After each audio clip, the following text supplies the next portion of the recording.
Telangana state cooperative apex bank limited chairman Konduri Ravinder Rao తన పదవికి రాజీనామా చేశారు. తెలంగాణ రాష్ట్ర ఆవిర్భావం తర్వాత ఏర్పడిన Telangana state cooperative apex bank ఎంతో ప్రగతి సాధించింది. మారిన రాజకీయ పరిస్థితులతో కలత చెంది తన పదవికి రాజీనామా చేశానంటున్న కొండూరి రవీందర్రావుతో మా ప్రతినిధి Vamshi face to face. Telangana రాష్ట్ర సహకార అపెక్స్ బ్యాంకుకు సంబంధించి రాజీనామా చేయడం జరిగింది కొండూరి రవీందర్రావు గారు. రాజీనామా చేయడానికి ప్రధాన కారణాలు ఏందని అంశం సంబంధించి కూడా మనం వారి మాటల్లోనే తెలుసుకునే ప్రయత్నం చెప్పండి. ఎందుకంటే రాజీనామాకు దారి తీసినటువంటి కారణాలు ఏమంటారు?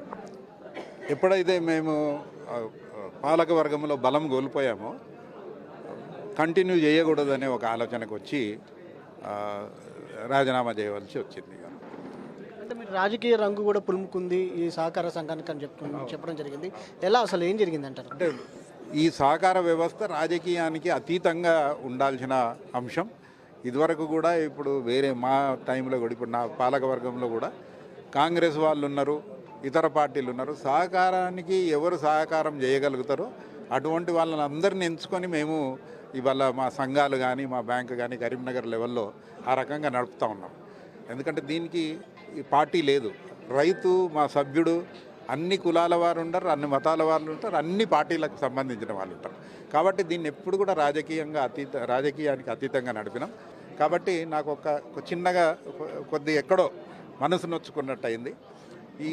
ఇంత మంచి వ్యవహారం ఇప్పటి వరకు కేసీఆర్ గారి నేతృత్వంలో ఏ ఒక్కనాడు కూడా ఈ 9 సంవత్సరాల కాలంలో ఏ ఒక్కనాడు కూడా పార్టీ ప్రయోజనాల కోసం ఈ వ్యవస్థను వాడుకున్న దాఖలాలు లేవు.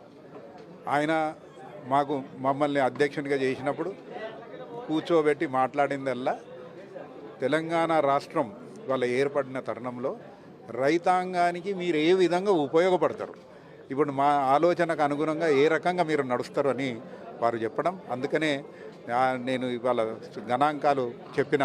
సాధారణంగా తెలంగాణ రాష్ట్ర అవతరణం జరిగిన తర్వాత, రాష్ట్రం ఏర్పడిన తర్వాత 2015లో ఏర్పడినటువంటి సహకార బ్యాంకుకు సంబంధించి ఎలాంటి ప్రకటన కావచ్చు విజయాలను అందుకుందంటారు?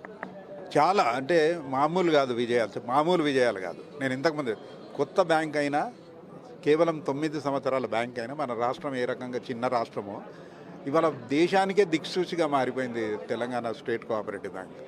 అన్ని పారామీటర్స్లో నేను ఇంతకుముందు చెప్పినట్టు 6,000 కోట్ల వ్యాపారాన్ని 22,000 కోట్లకు పెంచడం కానీ, లేకుంటే 9 లక్షల రైతాంగం మాతో సభ్యులు ఖాతాదారులుగా ఉంటే దాన్ని 30 లక్షలకు తీసుకుపోవడం కానీ, ఈ రకంగా ప్రతి అంశం ప్రతి విషయం తెలంగాణ రాష్ట్ర సాధన ఏ అంశాలపైన ఏదైతే సాధించుకున్నామో నీళ్లు, నిధులు, నియామకాలు, ఈ 3 అంశాలను దృష్టిలో పెట్టుకునే రాష్ట్ర సహకార బ్యాంక్ ఒక డైరెక్షన్, ఒక కేసీఆర్ గారి నేతృత్వంలో వారి గైడ్ లైన్స్తో ఈ డైరెక్షన్లో నడిచి వాళ్ళ ప్రగతి సాధించింది, విజయం సాధించింది అనేది నేను భావిస్తూ ఉన్నాను. అంటే దేశంలో ఎలాంటి ఆసక్తి చూపేవారు? ఇతర దేశాల నుంచి కూడా అధ్యయనం చేయడానికి ఎలా వచ్చేవారు ఇక్కడికి?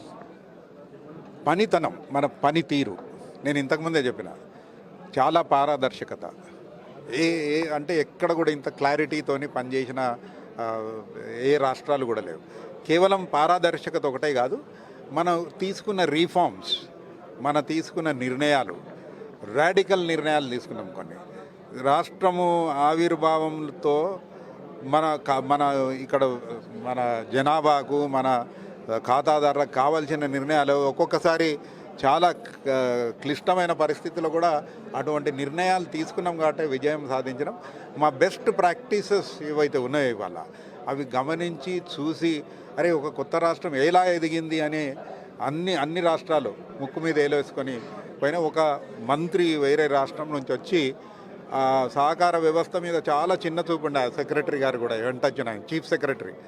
సహకార వ్యవస్థ అంటే నేను ఏదో అనుకున్న వ్యవస్థ పనికిరాంది కానీ ఏదో మా మంత్రి గారు రమ్మంటే వచ్చినా కానీ ఇక్కడ చూసినాక నేను ముగ్ధుని అయిపోయినా.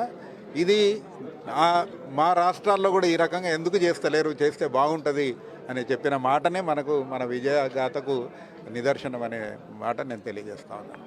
బీఆర్ఎస్ పార్టీ హయాంలో సహకార బ్యాంకుకు పునాది పడింది, ఎన్నో విజయాలు, ప్రగతిని సాధించిందని కూడా మీరు చెప్పడం జరిగింది. భవిష్యత్తు ఎలా ఉండాలని కోరుకుంటా ఉన్నారు? ఈ పునాదులపైన ఏదైతే ఇవాళ నిర్మాణం అయిందో దీన్ని పరిశిష్టంగా ఉండాలి, ఇది కాపాడాలి అనే నా అభిలాష. సమర్థవంతమైన సహకారవాదులు అనేక మంది ఉన్నారు. ఇంత మంచి వ్యవస్థ, దేశానికే దిక్సూచిగా మారిన ఈ సహకార వ్యవస్థ తప్పుడు చేతుల్లోకి పోకుండా అటువంటి వ్యక్తులకు ఈ బాధ్యతలు అప్పచెప్పాలి అనేది నేను ఈ ప్రభుత్వాన్ని కోరడం జరిగింది. కాబట్టి అటువంటి వ్యక్తులు ఉన్నారు చాలామంది పార్టీలకు. నేను ఇంతకుముందే చెప్పిన రాజకీయాలకు అతీతంగా చాలామంది పనిచేసే వాళ్ళు ఉన్నారు.